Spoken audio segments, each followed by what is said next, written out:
করছে, doctor, engineer, সচিব, উপদেষ্টা সবকিছু শিক্ষকরাই তৈরি করছে।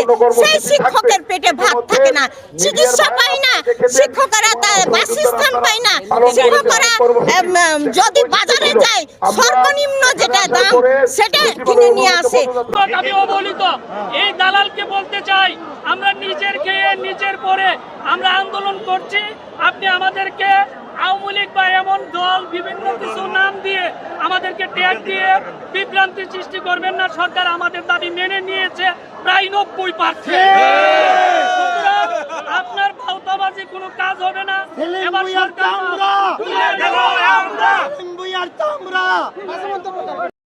প্রধান উপদেষ্টা একজন শিক্ষক, কিন্তু সেই বাংলাদেশে মাত্র 1500 টাকা চিকিৎসা ভাতা, তাও চাচ্ছে তারা এখনো দেয়নি।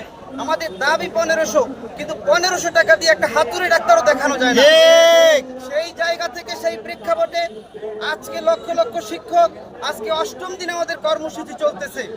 এই 8ম দিনে জাতির বিবেক, জাতির মেরুদণ্ড, জাতি গঠনের কারিগর আজকে তারা অনশনে বসে এখানে না খেয়ে মারা যাচ্ছে। আর উনি 5 দিন পর ওনার হুঁশ হয়েছে যে 5% প্রজ্ঞাপন দেবে। উনি তো আগেই বলেছিল যে 0.5% ওনার পক্ষে বাড়ানো সম্ভব নয়। দেশের আর্থসামাজিক দিক বিবেচনা করে এই শিক্ষক সমাজ এই বিবেকের মানদণ্ড দেশের আর্থসামাজিক বিবেচনা করেই এই দাবিটা করেছিল। তা না হলে তারা বেতন বৃদ্ধির জন্য আন্দোলন করত, কই তারা তো তা করে নাই। তারা ন্যূনতম 1500 টাকা চিকিৎসা ভাতা এবং 2500 টাকা বা 20% বেসিকের বাড়ি ভাড়া তারা দাবি করেছে, এবং 75% কর্মচারীদের জন্য উৎসব বোনাস, যা দিয়ে যে কোনো একটা উৎসব ন্যূনতমভাবে ছেলে মেয়ে নিয়ে কোনো রকমে পালন করা যায়। এমন একটা আর্থসামাজিক বিবেচনা করে দেশের উন্নতি স্বার্থ লক্ষ্য করে শিক্ষক সমাজ এই দাবি তোলার পরেও, যেহেতু আমাদের এই উপদেষ্টা পরিষদ উনি নিজেও একজন শিক্ষক, অথচ শিক্ষকদের দুঃখ কষ্টে ওনার হৃদয় রক্তক্ষরণ হয় না। সে বিষয়ে আমরা সত্যি লজ্জিত, বাংলাদেশের শিক্ষক সমাজ সত্যি লজ্জিত। আমরা অনতিবিলম্বে আমাদের বিনীতভাবে অনুরোধ থাকবো, যেহেতু তার শান্তিতে নোবেল পাইছে, আমরা আশা করব এই শান্তির নোবেল পাওয়ার কারণে শিক্ষকদেরকে যদি এইভাবে পথে বসাইছে তাদের শান্তির আর কোনো কিছু রইল না। কিন্তু তার কাছে বিনীতভাবে অনুরোধ করবো আমাদের এই শিক্ষক সমাজকে যেন অনতিবিলম্বে আমাদের ক্লাসরুমে আমাদের দাবিগুলো মেনে নিয়ে ক্লাসরুমে যেন আমাদেরকে ফিরে দেয়। সামনে ছেলে মেয়েদের বার্ষিক পরীক্ষা, টেস্ট পরীক্ষা। আমাদের প্রতি অমানবিকতা করা হয়েছে। আমাদেরকে 500 টাকা আমাদের এই 500 টাকা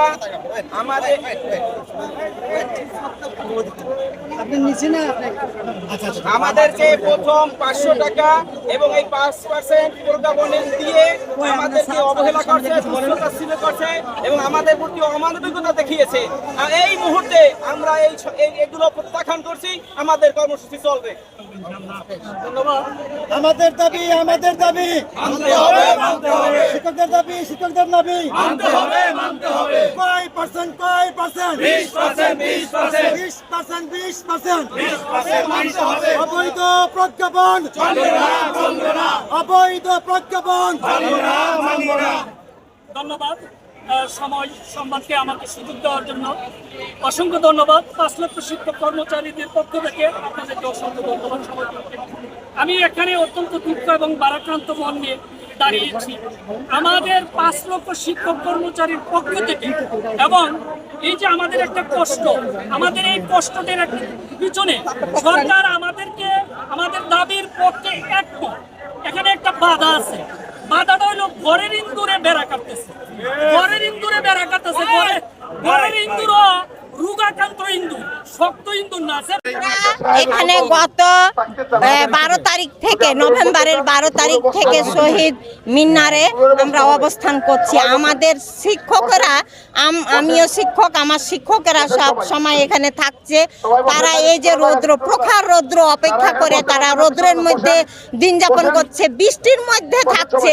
কালকে আমিও ছিলাম, বৃষ্টিতে ভিজে আমরা একাকার হয়ে গেছি। এবং আমাদের নেতা আজিজি হোসেন হ্যাঁ তিনিও একদম কি বলে যে অতিষ্ঠ হয়ে গেছেন, অসুস্থ হয়ে গেছেন, এই গরমে তিনি সুস্থ নাই। এবং অন্যান্য শিক্ষকদের আপনারা যাচাই বাছাই করে দেখেন, তারা খাওয়ার ঠিক মতো খাবার পাচ্ছে না, পানি পাচ্ছে না, ঘুমাইতে পারছে না। এই যে মশার তীব্র যন্ত্রণা, কত ডেঙ্গুর এখন প্রাদুর্ভাব, কিন্তু আমাদের শিক্ষকরা জীবনের মায়া ত্যাগ করে আমাদের পরিবার পরিজনের জন্য এখানে এসে দিন যাপন করছে। কেন আপনাদের এই দাবি পূরণ হচ্ছে না? না, এখন পর্যন্ত আমাদের দাবি পূরণ হচ্ছে না, কিন্তু আমরা চাই আমাদের দাবি পূরণ না হলে আমরা আর ঘরে ফিরে যাব না। ধুকে ধুকে মরার চাইতে এখানে মরে যাওয়া অনেক ভালো। আমরাই তৈরি করেছি, তাদের শিক্ষকই তৈরি করছে, ডাক্তার, ইঞ্জিনিয়ার, সচিব, উপদেষ্টা সবকিছু শিক্ষকরাই তৈরি করছে। সেই শিক্ষকের পেটে ভাত থাকে না, চিকিৎসা পায় না, শিক্ষকরা তার বাসস্থান পায় না, শিক্ষকরা যদি বাজারে যায় সর্বনিম্ন যেটা দাম সেটা কিনে নিয়ে আসে, কারণ দেখতে হয় তার অর্থের দিকে, যে আমার যে টাকাটা পায় সেটা 30 দিন যেতে হবে। শিক্ষকরা ডাল ভাত খেয়ে বেঁচে আছে, আমরা এভাবে বেঁচে থাকতে পারি না। আচ্ছা,